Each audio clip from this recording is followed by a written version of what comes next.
Hello everyone, আসসালামু আলাইকুম। কেমন আছেন সবাই? আলহামদুলিল্লাহ। আজকে হচ্ছে আয়ানের সুন্নতে খাতনা করাবো। ঝামেলার কারণে ভিডিওটা দিতে একটু লেট হয়ে গেল। তো আজকে হচ্ছে 20শে ডিসেম্বর। যাই হোক, তাড়াতাড়ি আমি রান্নাবান্না করে নিচ্ছি। এখানে আমি পোলার চাল ধুয়ে ভিজিয়ে রেখে দিয়েছি। আজকে হচ্ছে ইলিশ পোলাও রান্না করব, কারণ ইলিশ পোলাও হচ্ছে খুব তাড়াতাড়ি রান্না হয়ে যায়। আর এদিকে হচ্ছে পায়েস রান্না করার জন্য এখানে আমি দুধ জাল করে রেখে দিচ্ছি। আয়ানের খতনা করানো হবে হচ্ছে সন্ধ্যা 7টা বাজে। তো এখন আমি দুধ জাল করে রেখে দিচ্ছি। বিকেলবেলা হচ্ছে পায়েস রান্না করব, আর আজকে হচ্ছে খেজুরের গুড়ের পায়েস রান্না করব। এদিকে হচ্ছে বাবা ছেলে গোসল করে রেডি হয়ে তারপর মসজিদে চলে যাচ্ছে। আজকে যেহেতু শুক্রবার, আয়ান তো খুবই খুশি। আজকে ওর সুন্নতে খতনা, আর ও কিছু বুঝতেও পারছে না ওরকমভাবে। মোবাইলে দেখছিল যে ডিভাইস খতনা করালে সব বাচ্চারা হচ্ছে হাসি খুশিভাবে মোবাইলে ভিডিও দেখে, আর এদিকে খতনা করানো হয়ে যায়।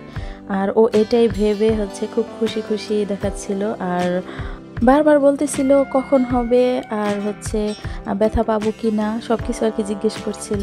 তো মসজিদে চলে গেছে, আর এখন হচ্ছে আমি রান্নাটা করে নেব।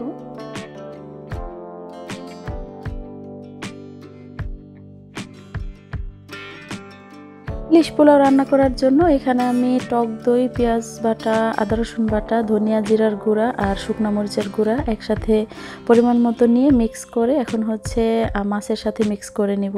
এটা ম্যারিনেট করে রাখলে ভালো হতো, বাট আমার কাছে ওরকম টাইম ছিল না। আমি সাথে সাথেই হচ্ছে 5 থেকে 7 মিনিট রান্না করে নিয়েছি। আর এদিকে আমি হচ্ছে পোলাওটাও আলাদাভাবে রান্না করে নিয়েছি। রান্না হয়ে গেছে, ইলিশ মাছ আমি দিয়ে দিয়েছি, আর সাথে উপরে পেঁয়াজের বেরেস্তা আর ঘি দিয়ে দিছি। তো খুব সুন্দর একটা স্মেল আসছিল।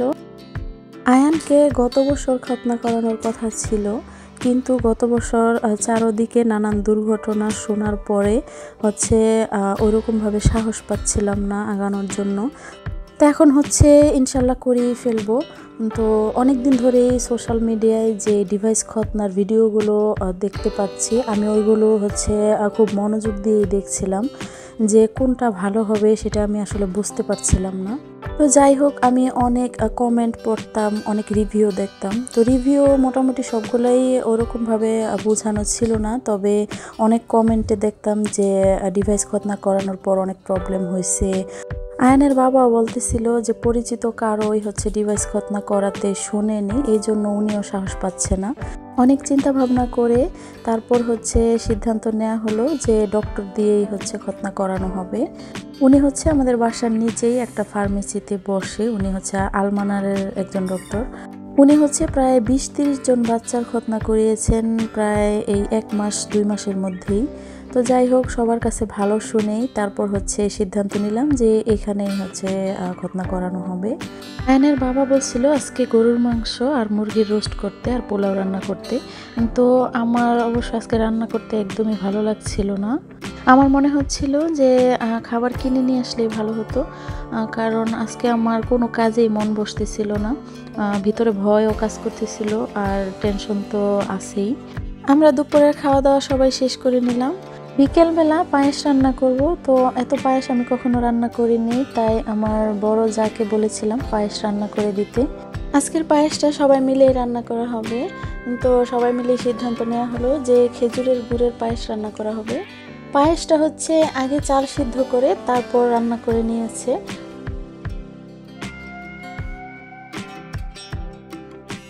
পায়েস রান্না কমপ্লিট। এখন হচ্ছে উপরে গুঁড়া দুধ আর ঘি দিয়ে দেওয়া হচ্ছে। যা কিছুই করছি না কেন আমার খুবই ভয় লাগছে, গলা শুকিয়ে যাচ্ছে, কথা বলতে ইচ্ছে করছে না, এরকম অবস্থা হয়ে গেছিল। আমি এই পর্যন্ত কাউকে খতনা করাতে দেখিনি, আর যদিও কাছাকাছি কেউ থাকতো তারপরেও আমি কাছে যেতাম না। আমার অবশ্য এরকম কাটাছেঁড়া খুবই ভয় লাগে। তো সবাইকে খেতে দিলাম। আয়ান হচ্ছে এরকম পায়েস বা নরম জাতীয় বা দুধের কোনো কিছু খুব একটা বেশি পছন্দ করে না। দেখেন কিভাবে নাড়াচাড়ি করতেছিল। সবার খাওয়া দাওয়া শেষ। এখন হচ্ছে ভাড়াটিয়াদের ঘরে দিয়ে আসতে গেছে আয়ানের বাবা, আর এগুলো আমি প্লেটে নিয়ে রাখছি। এদিকে আয়ান হচ্ছে বারবার বলতেছিল আম্মু কখন যাব, আর কতক্ষণ লাগবে, ব্যথা পাবো কিনা, অনেক প্রশ্ন ছিল ওর।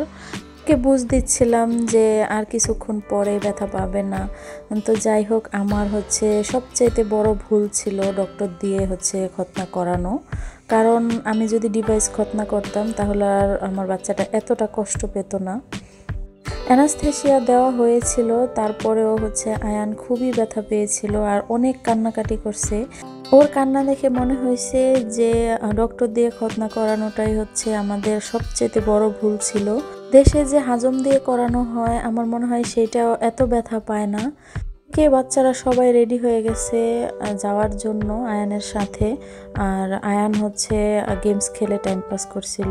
আমাদের বাসার যে হেল্পিং হ্যান্ড, ওনার ছেলেকে হাজম দিয়ে খতনা করানো হয়েছিল, তো কোনো কান্নাকাটিও করে নাই আর ওরকম ব্যথাও পায় নাই। তো যাই হোক, এখন হচ্ছে আমরা বের হয়ে গেলাম আর মোটামুটি বাসার সবাই যাচ্ছি। এটা আসলে ভাগ্যের ব্যাপার, সবার ক্ষেত্রে এরকমটা নাও হতে পারে। আয়ান খুব কান্না করছিল আর এদিকে আমরা সবাই অপেক্ষা করছিলাম। তো আজকের ভিডিওটি এখানে শেষ করছি। সবাই ভালো থাকবেন। আল্লাহ হাফেজ।